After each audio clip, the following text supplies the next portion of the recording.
Picture this, a stolen moment, a secret text, then complete silence. But in that silence, her computer screen was glowing. What was she searching for? And why was she searching before anyone else knew? You think you know this story, but the woman behind the man, her truth might shock you. Was Nichol Kessinger just a heartbroken mistress? Or did she see what was coming? Let me take you back to 2018. Colorado. Summer heat and suburban dreams. The Watts family looked perfect from the outside. Chris, Shannon, two little girls. But behind closed doors, cracks were showing. Enter Nichol Kessinger, 29 years old, ambitious, single. She worked at the same oil company as Chris. Different departments, same building. Have you ever met someone who made you forget your problems? That's what Chris was for Nichol. At least that's what she thought. February 2018. Their eyes met across the office. He told her he was separated, starting fresh, free to love again. She believed him. Who wouldn't? But Chris had a secret. And that secret would destroy more than just his marriage. Want to know their first text? It wasn't as innocent as you'd think. As a parent myself, this was one of the hardest pieces of case I've ever had to research. Please subscribe. It encourages me to keep bringing you more details about this case. February 15th, 2018. The first spark. Your trouble, she texted him after their first coffee. His reply? A winking emoji. Good trouble. Can you imagine how that felt? The butterflies. The excitement. By March, they were meeting for lunch. Stolen moments between meetings. April brought their first real date. Dinner, wine, promises. I've never felt this way before, he told her. She texted her friend that night. I think I found him. But here's what she didn't know. Chris was still very much married.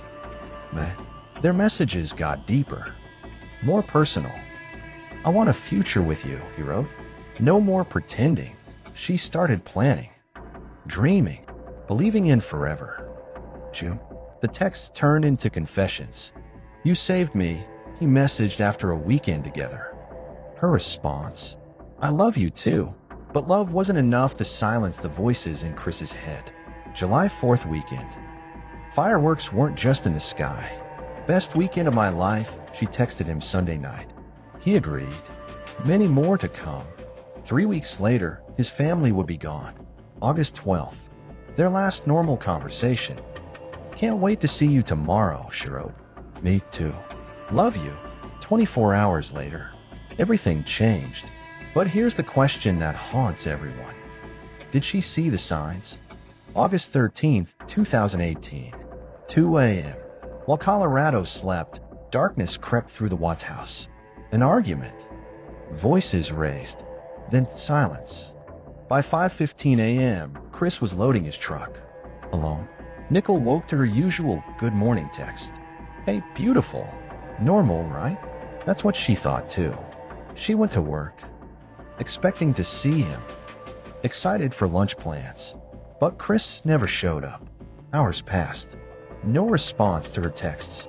Where are you? She typed. Nothing. Is everything okay?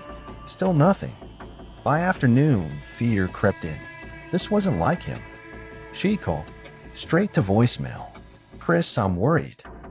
Call me back. That evening, she tried again. And again. Her last text that day.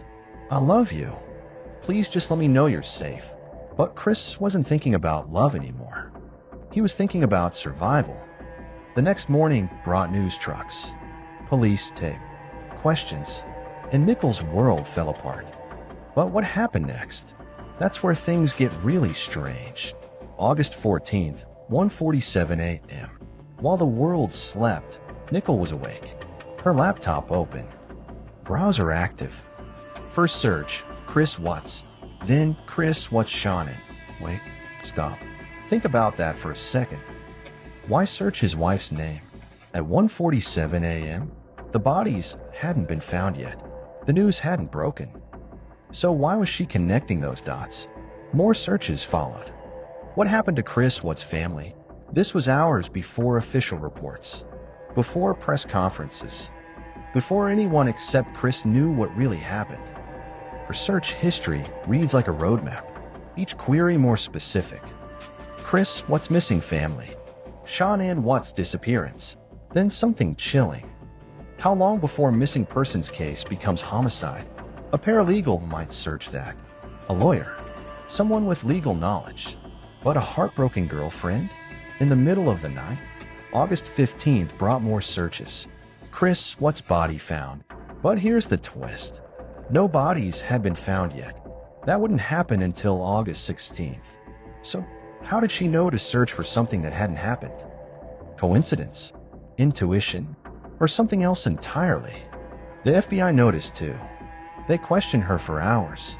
But her answers only raised more questions. The internet never sleeps. And neither do truth seekers. For years, online investigators have dissected every detail, every text, every search. 3 theories emerged, each more disturbing than the last. Theory 1, the alibi architect. Some believe Nichol planned the perfect cover story. The shocked girlfriend, the innocent victim. Her texts create a timeline. Where are you? Shows she was in the dark. But critics ask, too perfect? Too convenient? Theory 2, the silent witness. Maybe she saw the signs, the mood changes, the strange behavior. Her searches could be guilt, piecing together clues she ignored. I should have known, this theory suggests. I should have stopped him. Theory 3 shakes everything up. The hidden helper. What if she knew more than she admitted? What if she helped plan it? Some point to deleted texts, missing phone records, gaps in her timeline. They ask, why delete evidence if you're innocent? But here's the question that haunts every forum, every discussion. Did she know about the oil tanks? Chris dumped the bodies at his worksite, in massive oil tanks. Nichol worked for the same company. She knew those sites. She knew those tanks. The night everything happened, did she suggest the location? Did she know where he was going? What he was doing? One anonymous post claimed she gave him the idea. She knew it would destroy the evidence. True? False? We may never know. But the timing of her searches suggests she knew something. Something the rest of us didn't. November 2018. 3 months after the tragedy, Nichol finally agreed to speak. One interview. Then silence forever. She looked broken. Haunted. Scared. I had no idea, she insisted. I would never hurt anyone. Her voice shook. Her hands trembled. Real fear. Or rehearsed performance. The interviewer pressed harder. Asked about the searches. I was worried, she explained.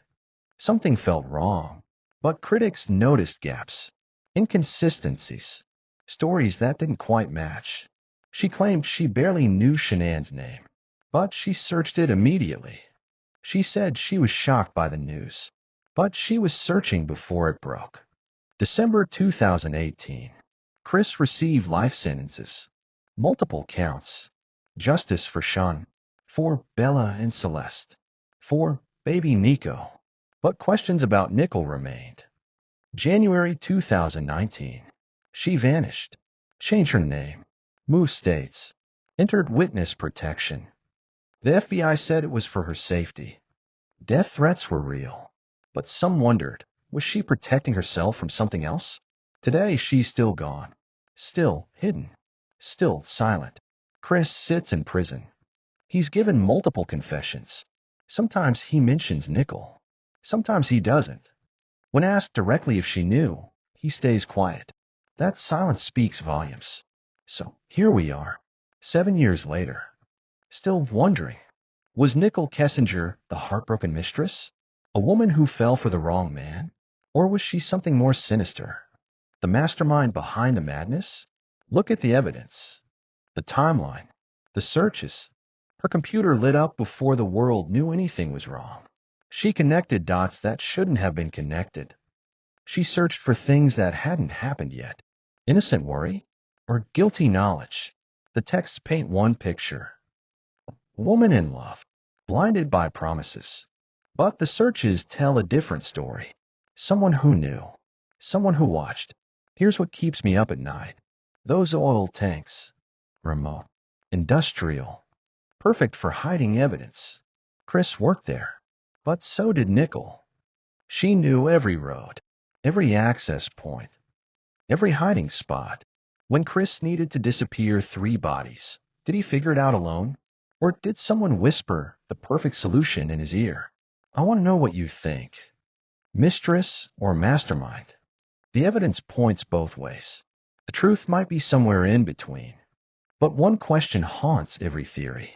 Did Nichol Kessinger know those babies were in those oil tanks? Did she know where to look before anyone else did? Did she help put them there? Tell me in the comments. What does your gut say? And if this story kept you awake tonight, you're not alone. Hit that like button if you want more cases that refuse to stay buried. Subscribe for investigations that dig deeper than the headlines. Because some secrets are too dark to stay hidden forever. The truth is out there. And together, we're going to find it. If new evidence emerges, we'll cover it in a follow-up episode. But for now, I want to hear from you. Should she have been charged as an accessory? What questions would you ask her if you could? And here's the biggest question of all. If she was completely innocent, why has she never spoken publicly? Why hasn't she tried to clear her name? What is Nichol Kessinger still hiding? Let me know what you think happened. Because this story isn't over. And the truth might be darker than any of us imagined. Don't forget to subscribe for more deep dives into cases like this one. Hit that notification bell so you never miss an update. And remember, the families affected by these crimes deserve justice. Sean and Bella Celeste and baby Nico will never be forgotten. Their memory deserves the truth, whatever that truth might be.